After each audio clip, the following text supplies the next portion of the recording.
सावित्रीबाई फुले एक मुक्त चिंतन. सावित्रीबाई फुले यांच्या जीवन कार्याचा अभ्यास करताना त्यांचे कार्य आणि विचार काळाच्या पुढे धावत असल्याचे लक्षात येते. 21व्या शतकाकडे वाटचाल करताना त्यांचे कार्य आणि विचार मार्गदर्शक ठरतात. अशा या ज्ञानज्योती सावित्रीबाईंच्या अनुषंगाने उपेक्षित माहिती स्त्रोताच्या संदर्भात येथे एक मुक्त चिंतन करावयाचे आहे. फातिमा शेख यांचे अनमोल सहकार्य सावित्रीबाईंना लाभले. महात्मा फुल्यांच्या नॉर्मल स्कूलमधील पहिली प्रशिक्षित शिक्षिका. पुण्यातील जुनागंज पेठेतील उस्मान शेख यांची ही भगिनी. उस्मान शेख हे ज्योतिरावांचे बाल सवंगडी.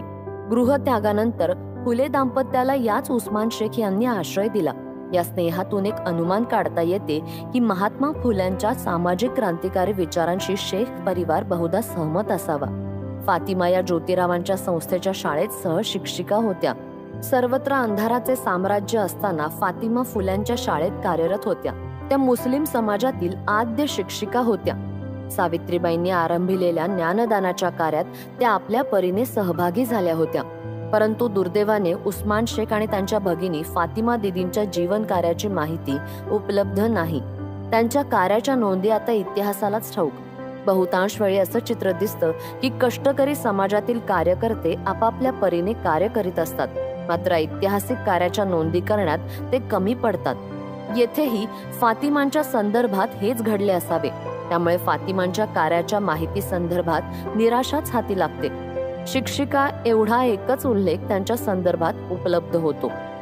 सावित्रीबाईंनी 10 ऑक्टोबर 1856 रोजी नायगावहून ज्योतिरावांना लिहिलेल्या पत्रात आरंभीच फातिमास त्रास पडत असेल पण ती कुरकुर करणार नाही. फुले दाम्पत्याच्या समग्र वाङ्मयात फातिमांच्या संदर्भात एवढाच काय तो प्रासंगिक उल्लेख उपलब्ध होतो. परंतु या उल्लेखाने कर्तव्यदक्ष फातिमांची प्रतिमा आपल्या समोर उभी राहते. येथे पत्राचा विषय पाहता फातिमांची सावित्रीबाईंनी उपेक्षा केली असेही म्हणता येणार नाही. स्वतः प्रसिद्धी परामुख असलेल्या सावित्रीबाईंनी आपल्या या मैत्रिणीबद्दल या पत्रात पुढे फारसे काही लिहिले नाही. सावित्रीबाईंसह फातिमांचा एक फोटो उपलब्ध आहे.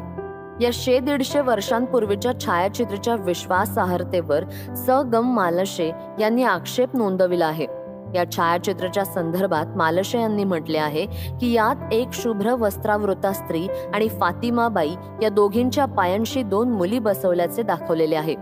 हे छायाचित्र 100 वर्षापूर्वीच्या निगेटिव्ह वरून तयार केल्याची ग्वाही डॉक्टर माळी यांनी दिलेली आहे व ती डॉक्टर आढावांनी खरी मानली आहे.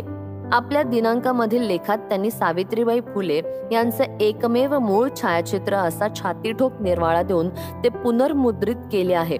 पण हे छायाचित्रही बनावटच आहे. पुढे या छायाचित्राचा बनावटपणा सिद्ध करण्यासाठी अनुमानाने 2-3 बाबी पुढे आणल्या आहेत. परंतु या छायाचित्राच्या संदर्भात व्यक्त केलेली साशंकता मराठी वाचकांनी तूर्त तरी स्वीकारलेली नाही. थोडक्यात फातिमांच्या विचारांचा आणि कार्याचा वारसा मात्र हाती लागत नाही. जेथे सावित्रीबाई अजूनही उपेक्षित आहे तेथे फातिमांच्या उपेक्षेची खंत कोणाला आणि कशी सांगावी. या अनुषंगाने प्रामुख्याने विद्याविभूषित स्त्रीची जिम्मेदारी वाढली असून पुरोगामी फुले, शाहू, आंबेडकरांच्या महाराष्ट्रात ती कार्यान्वित हो ही अपेक्षा करणे येथे गैर ठरणार नाही. गृहिणी, आठवणीकार गोविंद गणपत काळे, महादू सहादू वाघोले, ज्ञानोबा कृष्णाजी ससाणे आदींनी वृद्धावस्थेत नोंदवलेल्या आठवणींमध्ये प्रसंगानुसार सावित्रीबाई या मोरो विठ्ठल वाळवेकर संपादित गृहिणी मासिकात लेखन करीत असल्याच्या नोंदी केल्या आहेत. या संदर्भात गोविंद काळे म्हणतात की स्त्रियांविषयी एक स्वतंत्र मासिक काढण्याबद्दल सावित्रीबाईंनी सुचवल्यावरून वाळवेकरांनी गृहिणी या नावाचे एक मासिक काढले होते. या मासिकात स्त्री शिक्षण व त्यांचा सामाजिक समान दर्जावर लेख येत असत. या मासिकाच्या अंकाची काकू दर महिन्याला वाट पाहत असत व ते आलं म्हणजे त्या मोठ्या आवडीने वाचत असत. त्यात देण्यासाठी काकू लहान लहान लेख लिहित असत. परंतु या बाईस आपले स्वतःचे नाव प्रसिद्ध करणे मुळी आवडतच नसे. त्यामुळे टोपण नावाने अथवा दुसऱ्या एखाद्या मैत्रिणीच्या नावाने त्या लेख प्रसिद्ध करीत असत. तर ज्ञानोबा ससाणे लिहितात की श्री वाळवेकर यांनी सावित्रीबाईंच्या आग्रहावरून गृहिणी नावाचे मासिक काढले होते. हीच नोंद महादू सहादू वाघोले यांनी पुढील प्रमाणे केली आहे. ते म्हणतात की सावित्रीबाईला स्त्री जातीच्या उन्नतीची फार कळकळ असे. तिच्या आग्रहावरून मोरो विठ्ठल वाळवेकर यांनी गृहिणी मासिक काढले होते. उपरोक्त आठवणीकरांच्या उपरोक्त आठवणी 70 उलटल्यानंतरच्याच आहेत. ही बाब जरी खरी असली तरीही उपरोक्त आठवणीकार विविध ठिकाणांहून विविध प्रसंगी एका सूत्रात सावित्रीबाई गृहिणी मासिकाच्या लेखिका असल्याचा दावा आत्मविश्वासाने करतात. आठवणीकार समकालीन असल्याने त्यांच्या प्रतिपादनात एक विश्वासार्हता आहे. तर दुसऱ्या अंगाने प्रा सीताराम रायकर, डॉक्टर कृ प देशपांडे आणि स ग मालशे यांनी आठवणीकारांच्या उपरोक्त विवेचनावर सप्रमाण साशंकता व्यक्त केली आहे. यामध्ये प्रामुख्याने आठवणीकार वयोवृद्ध असल्याने वयोमानानुसार गतकाळातील घटनांना उचित न्याय देऊ शकणार नाही म्हणून आठवणीकारांच्या या नोंदीवर आक्षेप घेण्यात आला आहे. प्राचार्य सीताराम रायकरांनी या अनुषंगाने गृहिणी मासिकाच्या संदर्भात म्हटले आहे की गृहिणीमधून सावित्रीबाई लेखन करीत होत्या. याविषयी निर्णायक पुरावा आज हाती नाहीये. तथापि या आठवणीचा पाठपुरावा करून याविषयी अधिक माहिती आम्ही लवकरच सादर करू. गृहिणी मासिकाच्या संदर्भात डॉक्टर कृ पं देशपांडे यांनी स्पष्ट केलं आहे की गृहिणी संपादक बलवंत भाऊ नगरकर यांनी 1887 साली हे मासिक सुरू केले. या मासिकाचा व्यवस्थापन विभाग व्यंकटेश मोरेश्वर वाळवेकर हे सांभाळत होते. उत्तम प्रकारच्या गृहिणी होण्यास त्यास सहाय्य व्हावे म्हणून कुलवधूंच्या ज्ञानवर्धनार्थ आणि मनोरंजनार्थ हे मासिक होते. सावित्रीबाईंच्या समकालीन हे मासिक असून मोरो विठ्ठल वाळवेकर यांच्या चिरंजीवांनी हे मासिक सुरू केले असावे असे सकृतदर्शनी दिसते. सन 1896 साली वाळवेकरांचे आत्मचरित्र प्रसिद्ध झाले. या आत्मचरित्राचे संग्राहक चिंतामण गणेश कर्वे यांनी लिहिलेल्या एका सविस्तर टिपेत गृहिणी मासिकाचा उल्लेख कुठेही नाही. तसेच या आत्मचरित्रात त्यांच्या मुलाचे नाव बळवंतराव असे दिले असून पुतणे गणपतराव व माधवराव यांचाही उल्लेख केला आहे, परंतु व्यंकटेशचा मुलगा म्हणून कुठेही उल्लेख झाला नाही. आत्मचरित्र लिहिण्यापूर्वी गृहिणी 9 वर्ष अगोदर सुरू झाले असल्याने व सावित्रीबाईंच्या आग्रहाने सुरू केले असल्याचे समकालीन सांगतात. तेव्हा अशा घटनांचा उल्लेख आत्मचरित्रात यायला हवा होता. तसा उल्लेख आत्मचरित्रात नसल्याने गृहिणी मासिकाशी वाळवेकरांचा संबंध असावा असे वाटत नाही. तसेच सावित्रीबाई या मासिकात टोपण नावाने लिहित असतील असेही वाटत नाही. या निष्कर्षापर्यंत डॉक्टर देशपांडे आलेले आहेत. या संदर्भात स ग मालशे यांच्या म्हणण्याचा सारांश असा आहे की फुलांच्या मृत्यूनंतर 40 वर्षांनी सांगितलेल्या या आठवणीवर विश्वास ठेवताना सावधगिरी बाळगायला हवी. ही गोष्ट आठवणींचे संपादक प्राचार्य सीताराम रायकर यांनी सांगितल्याचे सांगून गृहिणी मासिका संबंधीची एक आठवण एकंदरीतच संशयास्पद असल्याचे प्रतिपादन करून गृहिणीच्या उपलब्ध संचिका पाहिल्याचे त्यांनी नमूद केले आहे. तसेच गृहिणीचे स्वरूप फुले दाम्पत्याच्या ध्येय धोरणाशी विसंगत व पांढरे पेशे असल्याचे स्पष्ट करून त्यांनी त्यासाठी 2 उदाहरणे प्रस्तुत केली आहेत. थोडक्यात त्यांनी या संदर्भाने जो निष्कर्ष काढला आहे तो असा: तेव्हा अशा पांढरपेशा वृत्तीच्या गृहिणीसारख्या मासिकात सावित्रीबाई लेखन करीत असतील हे सकृतदर्शनी मुळीच पटण्यासारखे नाहीये.